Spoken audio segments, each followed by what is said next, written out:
More drama in the tennis world as Iga Swiatek fails a drug test which led to her serving a 1-month suspension. There's obviously been some backlash in the tennis world, so let's have a look at it.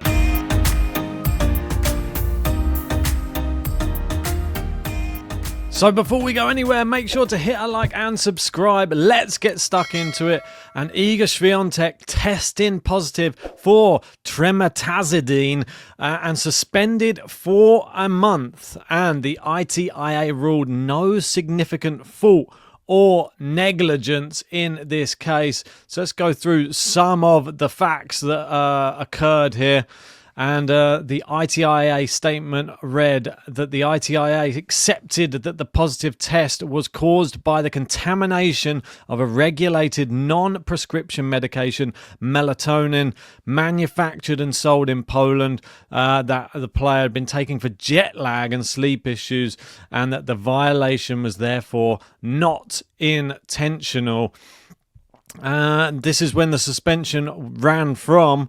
It's like it says here, it was a suspension from the 22nd of September until the 4th of October, seeing her sit out the Korea Open, China Open, Wuhan Open.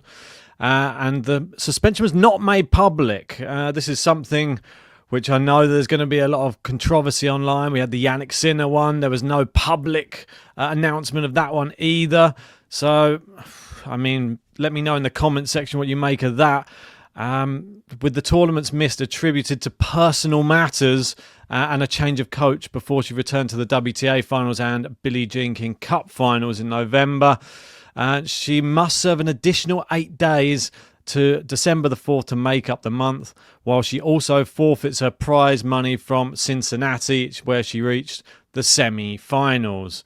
And we have to ask ourselves, is that the worthy punishment for this type of offence? I mean, is this going to become more of a regular thing in the tennis world? It seems to be cropping up far too regularly, and with very, very top tennis players as well. They need to be so careful where they're getting anything that goes into their body. And you would hope that this is obviously somebody who's been a world number one. We've got Jannik Sinner, a world number one on the other side.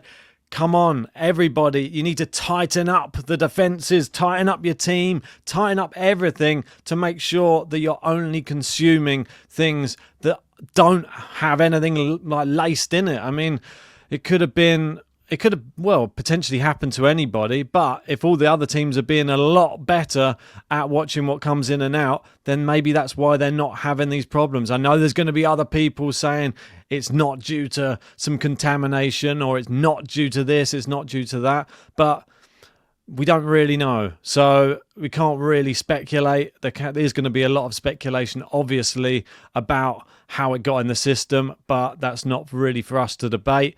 And it's more about the treatment of these cases, and that's what is the big reaction on social media really at the moment. And none other than Simona Halep coming out to speak on this, and she knows better than anybody else about suspensions in tennis.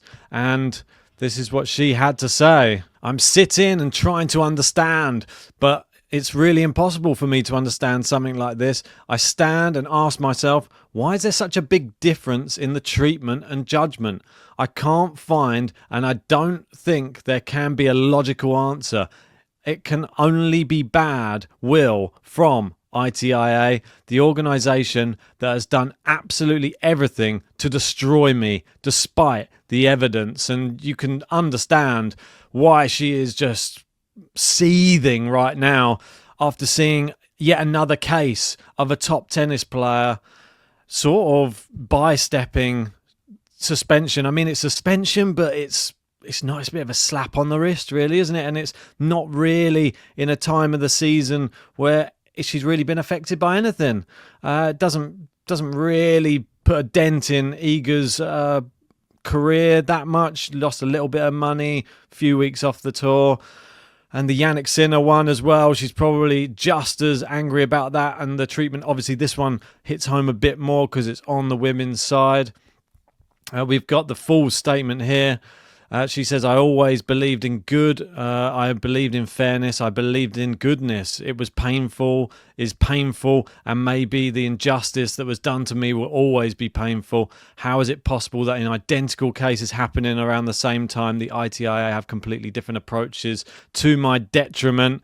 How could I accept that the WTA and the Players' Council did not want to return me to the ranking that I deserved? I lost 2 years of my career. I lost many nights when I couldn't sleep, thoughts, anxiety, questions without answers, but I won justice. It turned out that it was a contamination and that the biological passport was a pure invention. And she goes on to thank everybody for the support as well. But I can understand her frustration. She's had her life turned upside down. She had her reputation ruined, essentially, Simona Halep. And the same thing isn't going to happen to Iga Swiatek. That's a fact. She's not going to be dragged through the papers. She's not going to be dragged through a lengthy process. She's had a short suspension. She's not going to miss any slams, anything like that. Small amount of money in comparison to what she's earned. But yeah, she'll continue. By the time it comes round to the new year, this will probably be forgotten about, and we'll be playing tennis again at the Australian Open before you know it. And who knows, Iga will probably be going deep in that tournament. The manufacturer has come out of the melatonin and released a full statement saying, together with the international public and fans of Miss Iga Swiatek, we are saddened by the situation that has occurred to the world's best tennis player. We are deeply moved by Miss Iga Swiatek's statement dated the 28th of November, not only as employees of the pharmaceutical company, but also as fans of the Polish sports. Yeah, they go on to say they're truly sorry about the incident occurring involving the drug melatonina, LEK-AM-1mg, saying because our drug has many years been appreciated and trusted by doctors, patients, including professional athletes. I won't read the full statement, but there you go. I'll pop it up on the screen if you want to pause and go through it all. But it is just a lengthy sort of apology, and interesting that they've put out a statement as well, just to confirm that they're trying to be in line with all the laws. So there is some reaction there from them. Haven't seen a company do this before, so maybe they're just doing this in their own best interest. They don't want to lose business as well, especially if they are supplying top sports people with things. Somebody who's never quiet in this type of situation, Nick Kyrgios, of course, and he came out and said the excuse that we can all use is that we didn't know. Simply didn't know. Professionals at the highest level of the sport can now just say, we didn't know. And I sort of know where he's coming from in this one. He's always a bit of an instigator in these types of cases. He's stood firm on his stance against Jannik Sinner and continues to push that narrative.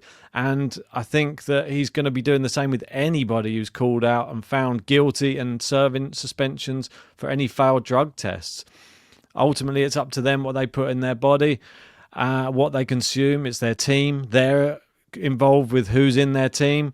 So you've got to have the right people around you. He went on to, agree with here Yevgeny Kafelnikov, ex-legends, who said, and the sad part to all of this is that the young and upcoming players, 12 to 16-year-old, look at their idols and think maybe it's normal to use steroids in the future and get away with this. Current players setting bad examples for young generations. And Nick Kyrgios just agreeing with a yup on that one.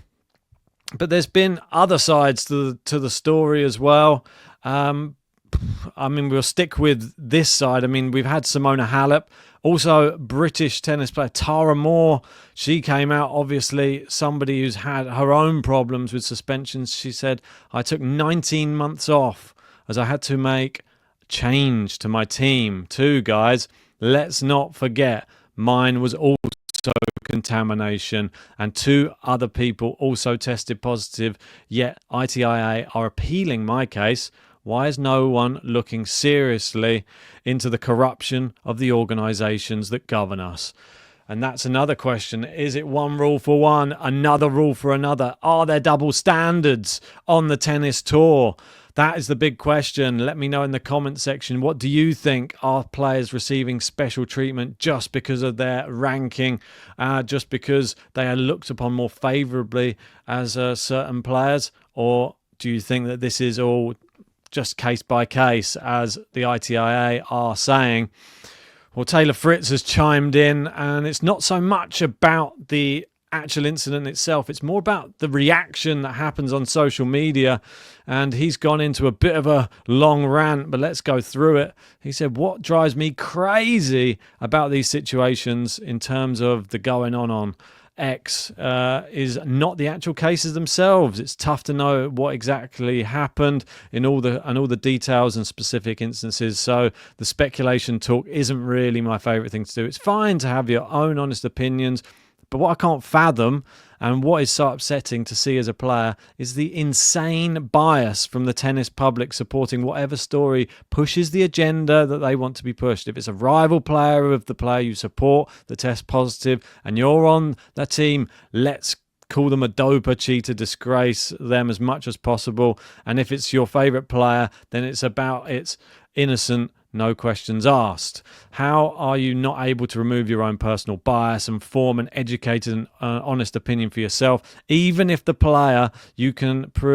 even if as the player you can prove your innocence? Not saying anyone is or isn't. People that support rival players have bias against you, will always blindly push the narrative you're a cheater, and that fact really makes me sad for all the true innocent players that have to go through this. And it is a really good point, to be honest. I mean, he's not really getting involved on either side. He's just talking about the way, I think it's just the toxicity of social media, really, and the fact that everybody has to form a side.